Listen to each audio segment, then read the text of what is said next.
بسم الله الرحمن الرحيم.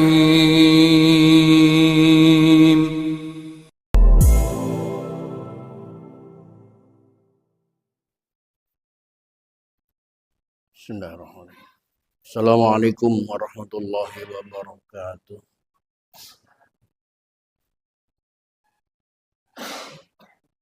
Alhamdulillahi rabbil alamin. Wassalatu wassalamu ala asyrafil anbiya'i wal mursalin. Sayyidina wa habibina wa syafi'ina wa maulana Muhammadin wa ala alihi wa ashabihi ajma'in. La hawla wa la quwwata illa billahil aliyyil azim. Amma ba'da. Qad qala ta'ala fi ayatihil karim. A'udzu billahi minasyaitonir rajim. Bismillahirrahmanirrahim. Wa ma khalaqtul jinna wal insa illa liya'budun. Shadaqallahul adzim.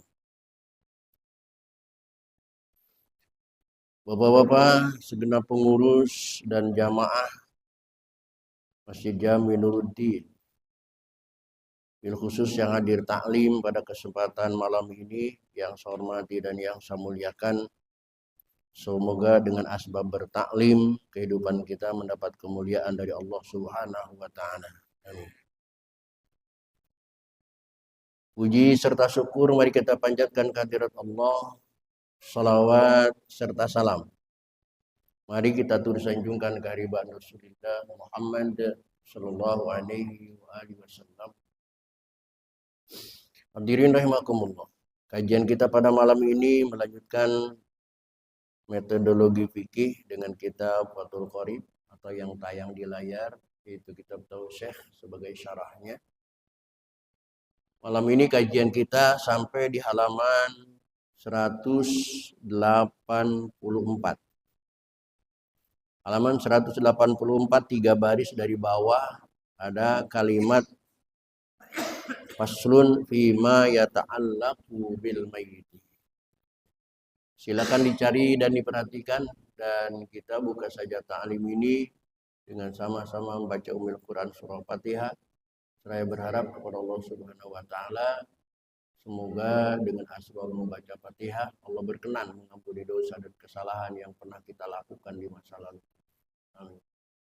Terutama untuk kedua orang tua kita, keluarga kita, saudara-saudara kita muslimin wal muslimat, yang sebagian besar mereka sudah ada di alam barzakh. Semoga diampuni semua dosa dan kesalahannya oleh Allah dan terima amal ibadahnya oleh Allah Subhanahu wa taala. Dan bagi kita yang masih hidup dengan niat akan selalu hadir di majlis taklim, semoga Allah berikan kepada kita panjang umur yang disertai dengan sehat walafiat, dihiasi dengan rezeki yang jembar, hati yang lapang, guna untuk bekal ibadah kita kepada Allah Subhanahu wa taala. Bisa seperti Rasulullah wa bi barakati mu'alifah dal kitab.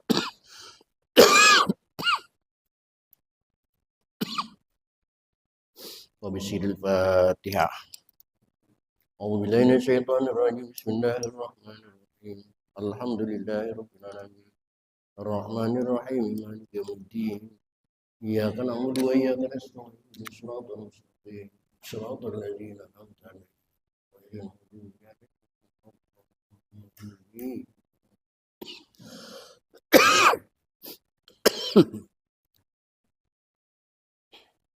Silakan diperhatikan. Faslun, pasal kali ini akan membahas fima yata'allaqu bil mayyiti, menerangkan perkara yang berhubungan dengan mayit.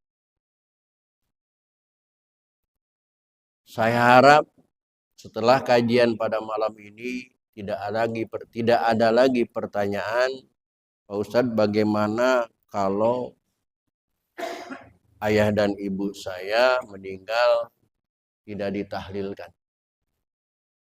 Tidak ada lagi pertanyaan semacam itu. Pak Ustadz, bagaimana hukumnya kalau ayah dan ibu saya tidak diajikan? Saya harap tidak lagi pertanyaan ada semacam itu. Harapan yang kedua,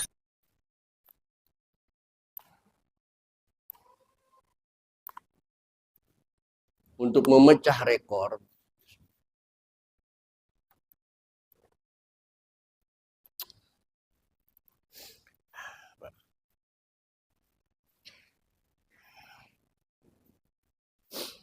karena hasil pengamatan saya selama ini, apabila ada di suatu daerah orang yang meninggal, banyak jamaah yang kumpul di sana. Tetapi persentasenya jamaah yang nganter ke kuburan itu lebih banyak daripada jamaah yang menyolatkan. Betul kan? Padahal menyolatkan yang hanya butuh waktu 5-10 menit itu pahalanya lebih besar daripada pahala yang nganter ke kuburan yang membutuhkan waktu 5 jam kurang lebih.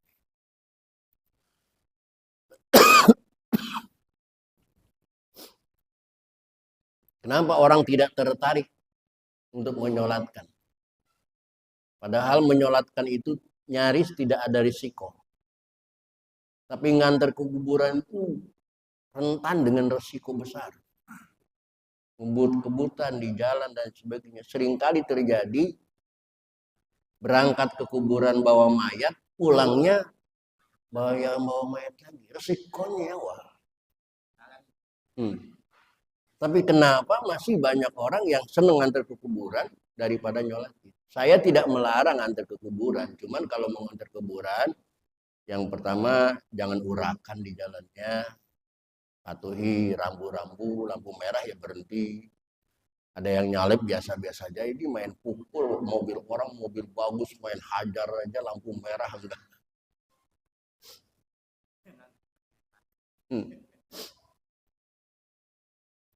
Salah satu alasannya kenapa jamaah tidak mau nyolatin. Ternyata mungkin ini hanya sebagian kecil aja. Jawabannya saya nggak bisa niatnya. Salah satunya. Karena saya pahami niat menyolatkan mayit. Kalau dilihat dari sisi nahwu dan sorof, memang membutuhkan kecerdasan yang lebih. Karena perbedaan niat antara menyolatkan mayit bocah laki-laki berbeda niatnya dengan menyolatkan mayit bocah perempuan. Ketika kita menyolatkan mayit laki-laki berbeda dengan niatnya menyolatkan mayit laki-laki. Ketika menyolatkan mayit 1 berbeda dengan mayit 2, berbeda dengan mayit 3. Wajar. Kita pun harus punya banyak hafalan. Tetapi dalam kajian ini, saya akan menyuguhkan kepada jamaah satu hal yang menurut saya berlian.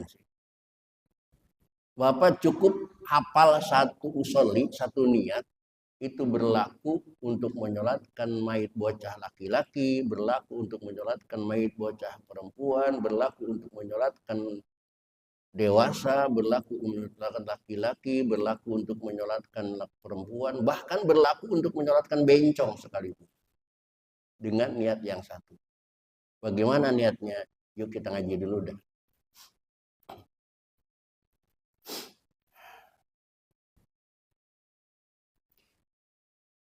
Faslun fi ma yata'allaqu bil mayyiti min ghuslihi, yaitu memandikan mayit. Bagaimana cara memandikan mayit? Kalau kita kaji ini, kemudian kita lihat praktek di lapangan, ternyata cara memandikan mayit itu belum sesuai dengan aturan yang ada dalam kitab ini. Cara memandikannya. Pernah nggak Bapak melihat orang yang mandikan mayit di sundang, mayitnya diduduki, didekap ke dada, perutnya diurut? Pernah nggak? Enggak. Ya. Nah, itu pun spesial kan, hanya orang tua saja. Yang lain biasa ditelantangin aja. Padahal enggak begitu. Wa takwinuhu, dan mengkafaninya. bagaimana cara mengkafani mayit yang sebenarnya. Bahkan ada orang yang mengkafani mayit ketika kepalanya itu dililit. Padahal pocongan kepala mayit itu bukan dililit, tapi dibungkus kayak bungkusan lilitan depan, bukan kayak lontong, bukan.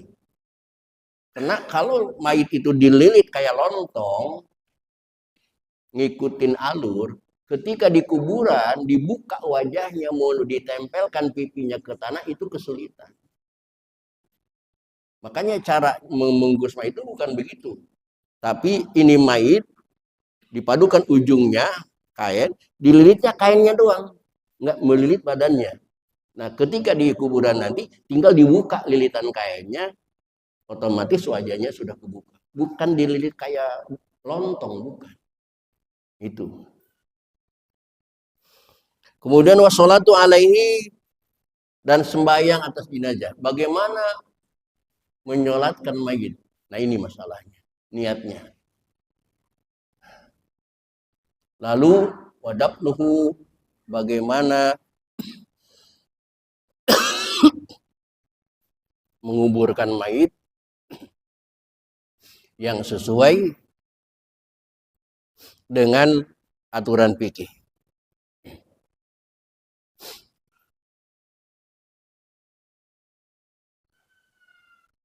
Bahkan kalau di layar nih, dilihatin wahamluhu, bagaimana cara membawa mayit, wa ta'ziyatu ahlihi, bagaimana takziah kepada ahli mayit.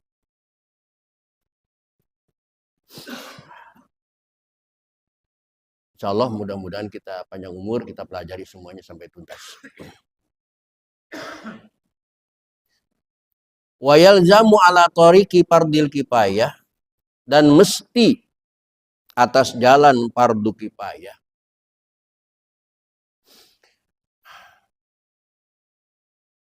Mengurus mayit yang 4 tadi, memandikan, mengkafankan, mensolatkan, menguburkan, itu hukumnya fardu kifayah, itu ijma'an. Semua madhab sepakat. Dari Imam Syafi'i, Imam Hanafi, Imam Maliki, Imam Hambali, sampai Imam Samudra, itu sepakat bahwa itu fardu kifayah.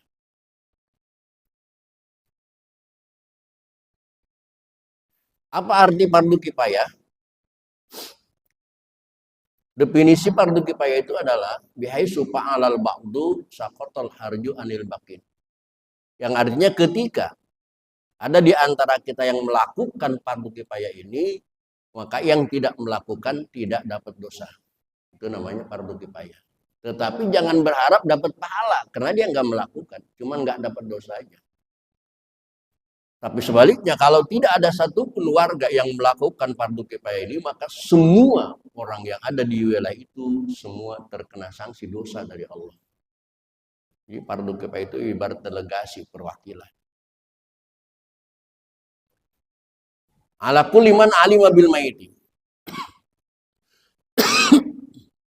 Au qasri li qaribi qarbi. In sabu bi andal mahdi ila tafsiri.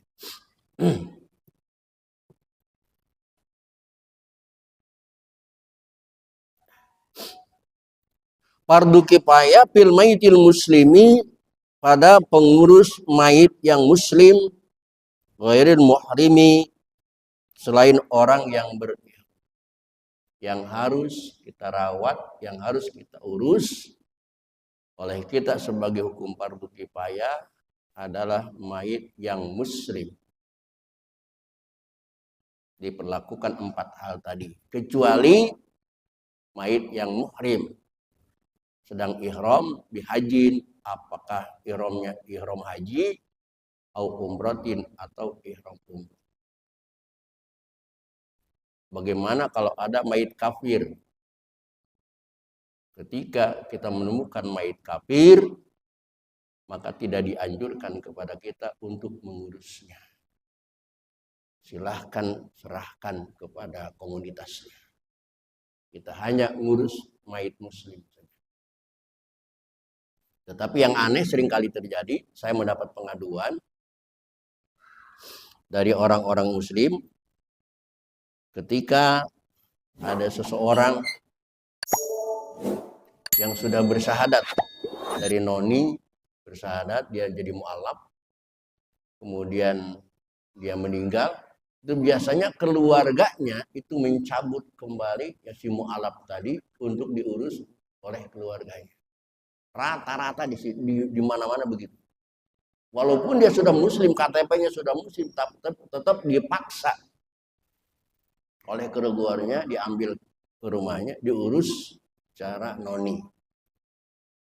Saya aneh kok begitu semangat mereka mengurus mayit. Kalah umat Islam semangatnya. Umat Islam tidak begitu semangat mengurus mayit, tapi wasyahid dan orang yang mati syahid. Ada 3 kelompok mayit yang diperlakukan istimewa. Yang pertama muhrim, orang yang sudah ihram bi hajin wa umrotin, apakah ihram haji atau umroh.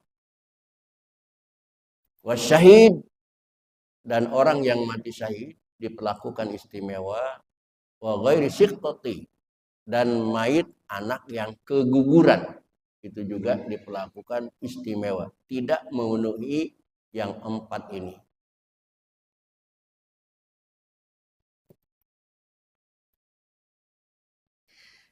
Arba'atu asya'a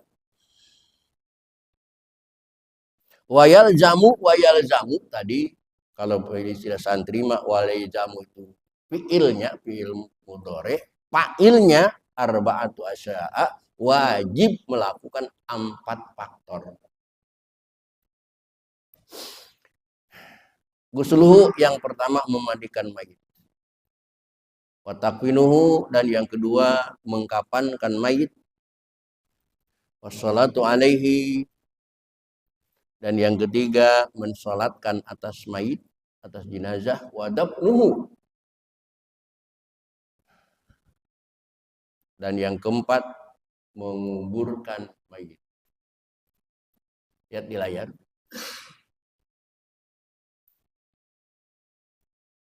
Memandikan mayit itu wajib walau ghariqan. Walaupun mayit itu matinya mati tenggelam. Artinya ketika mayit tenggelam, ditemukan dalam keadaan mayit mati dalam tenggelam, itu kan badannya sudah basah kuyup. Mungkin hampir membusuk.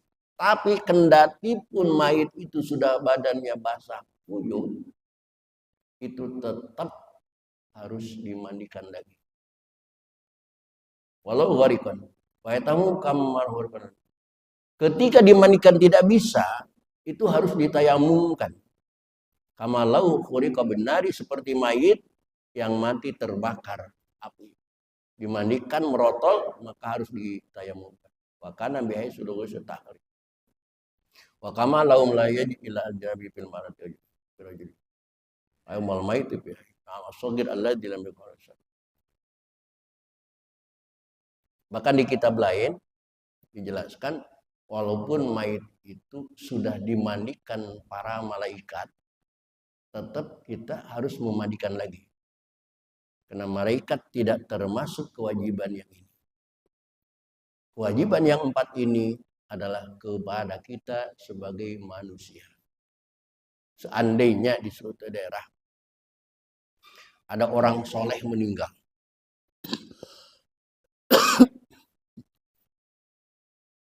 karena yang meninggalnya itu orang soleh, itu masyarakat sampai nonton para malaikat turun dari langit memandikan mayit tersebut.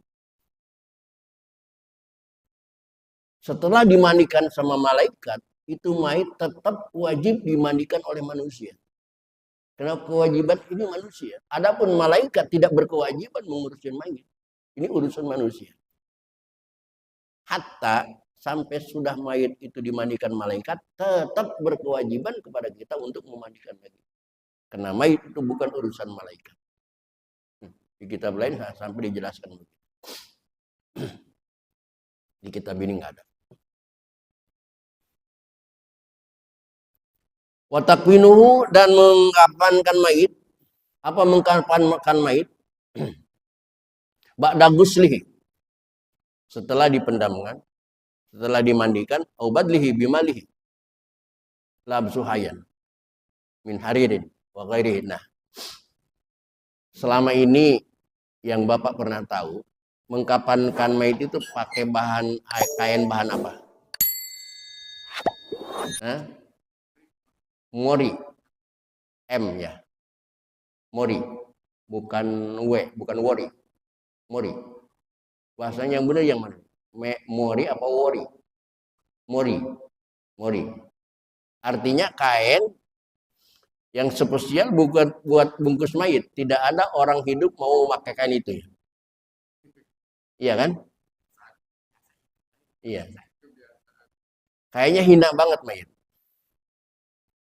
Pertanyaannya, bolehkah mayit dikapani pakai tetron?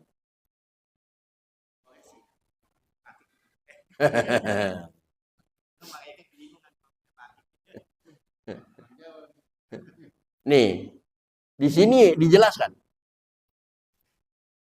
Membungkus mayit itu bima lahu labsuhayan. Dengan kain yang boleh memakainya mayit waktu hidup. Bebas. Bahkan min haririn. Dibungkus pakai kain sutra. Boleh. Orang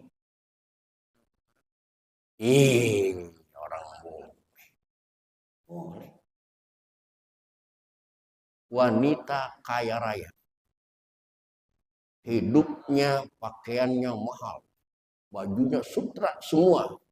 Pesan sama anaknya. Kalau mami mati nanti, mohon bungkus pakai kain sutra. Supaya di kuburnya nyaman. Boleh. Karena waktu hidupnya juga dia boleh pakai sutra. Kecuali laki-laki pakai sutra nggak boleh. Karena waktu hidupnya juga wagaihi dan selain sutra. Silakan. Kata Ustaz Agus, boleh pakai batik. Dibungkus pakai kain batik. Kata Ustaz Agus, nanti malaikatnya bingung. Justru menjelaskan, oh mayit Jawa ya.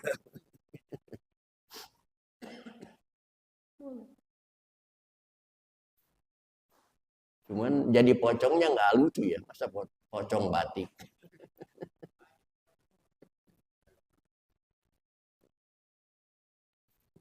Wah goiri. Tidak cuma harir sutra. Selain itu, bapak-bapak boleh pakai sandwich, sepakai tetron, silahkan. Jangan mori melulu, kasihan. Tapi hukum ini kayaknya belum menyebar ya. Belum ada orang yang pakai terobosan, pakai kain kapan lain. Ya, tetap aja nyari itu. Padahal kain di rumahnya ada. Tetap aja nyari mori.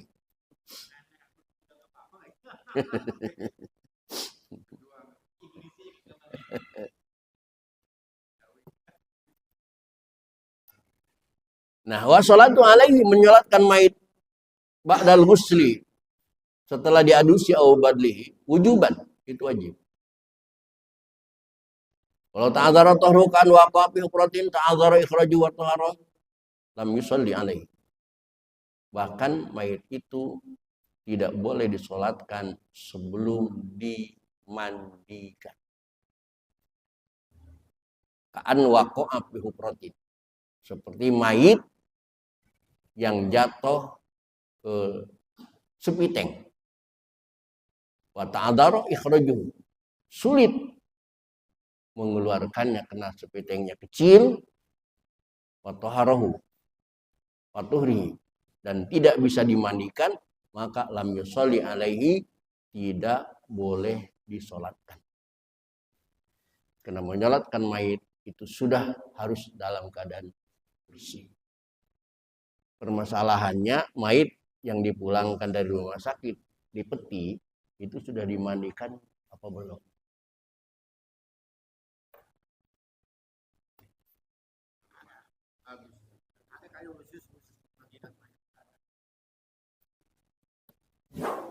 Kalau dia belum dimandikan, berarti menyolatkannya juga haram. Lam yusalli alaihi.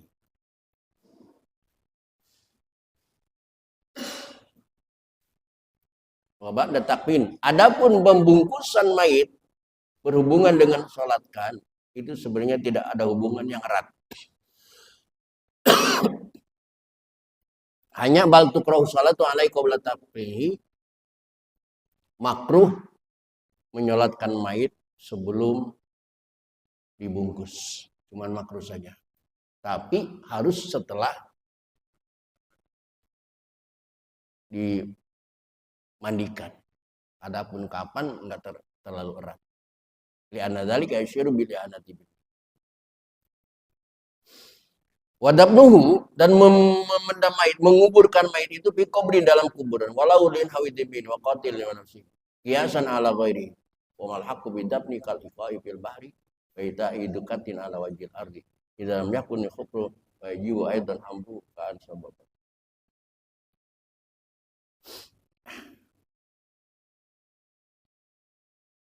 Kita kembali ke kitabnya. Wa illam ya'lam bil mayyit, dan jika tidak ada mengetahui bil mayyit kepada mayit illa wahidun, kecuali seorang saja, ta'ayyana alaihi madzukir, maka jadi fardu ain kepadanya apa yang telah disebutkan tadi. Ketika seseorang menemukan mayit di hutan dalam kesendirian, tidak ada orang lain, maka seseorang yang menemukan tadi fardu ain untuk mengurus mayit dari 4 faktor tadi. Dia harus memandikannya sendiri, harus menguburkannya sendiri, harus mengkafankannya sendiri, harus menyolatkan sendiri. Ini hukum. Tapi realisasinya di Indonesia coba aja ngurus sendiri kalau nggak ditangkap polisi.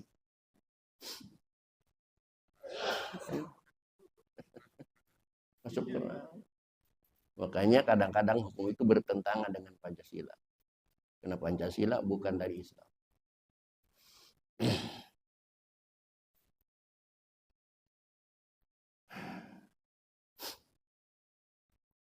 Wa amal mayyitu, dan adapun mayit al kafiru, yang kafir, wassalatu alaihi, maka menyolatkan mayit kafir haramun, itu haram. Hukum menyolatkan mayit dari kafir itu hukumnya haram. Walau sogiron, walaupun masih bocah. Kan masih bocah mah belum bikin dosa, tetap haram. Ghairul muizin. As-salatu alaihi haramun wa batilatu. Menyolatkan mayit kafir itu haram dan batal, tidak sah. Harabian kana audimian, apakah kafir itu harabi atau kafir dimi. Lakin, tetapi la yukhtalatu muslimin bi kafirin.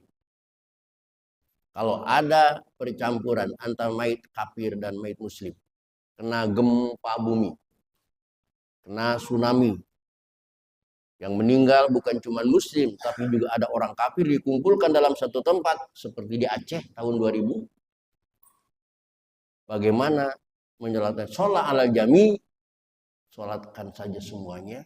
Tetapi wayakulu, imam hina izin ketika berdoa untuk mayit yang banyak tadi, kalimatnya harus begini, Allahumma gfir lil muslimina minhum.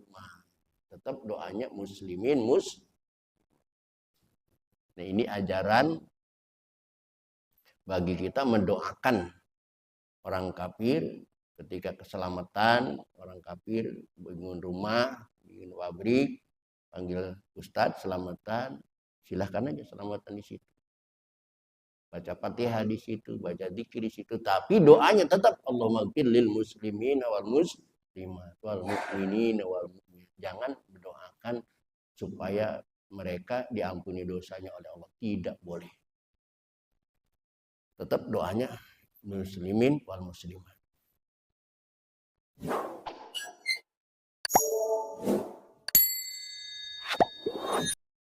Tetapi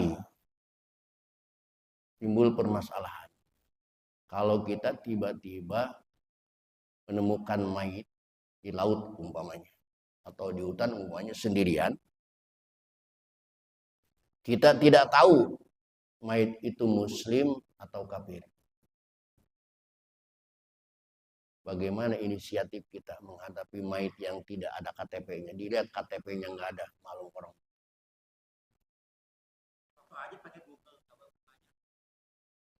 Lama. Harus ke Dukcapil dulu itu.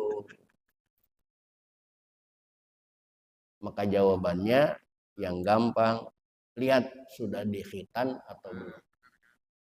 Kalau sudah dihitan, itu yakini muslim. Walaupun sebenarnya belum tentu juga. Tapi itu sebagai tanda-tanda.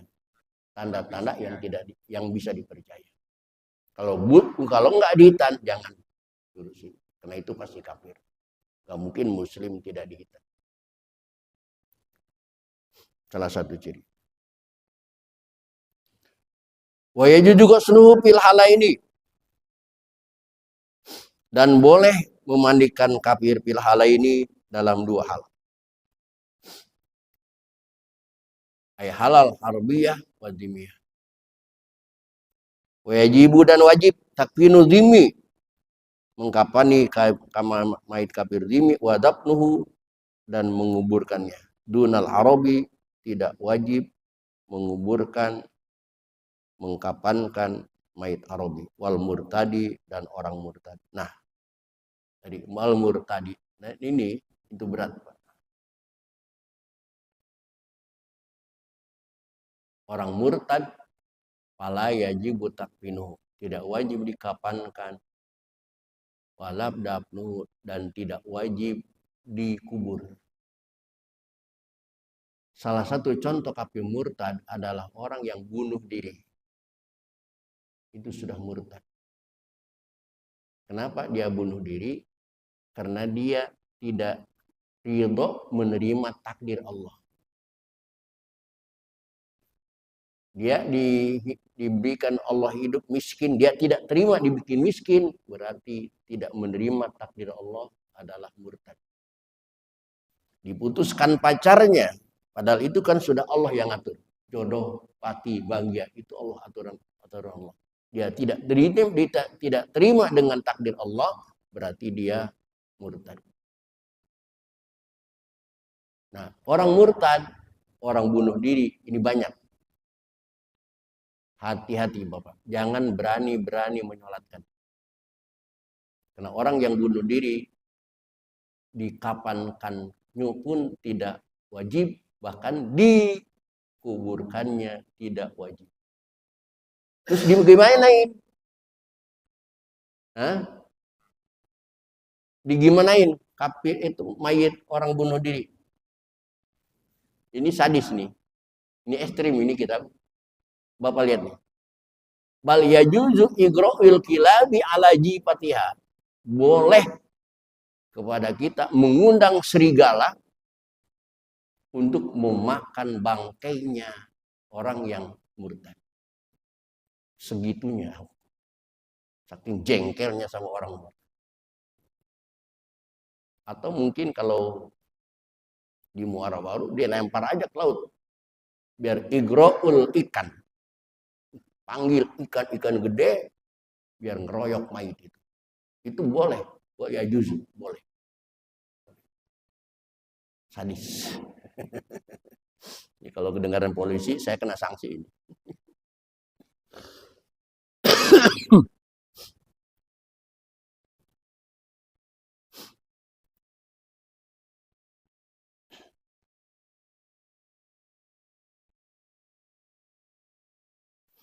Wa amal muhrimu, dan adapun mayit yang sedang ihram, idza kupina, apabila dikafankan, falayus taru ra'suhu, maka tidak boleh ditutupi kepalanya.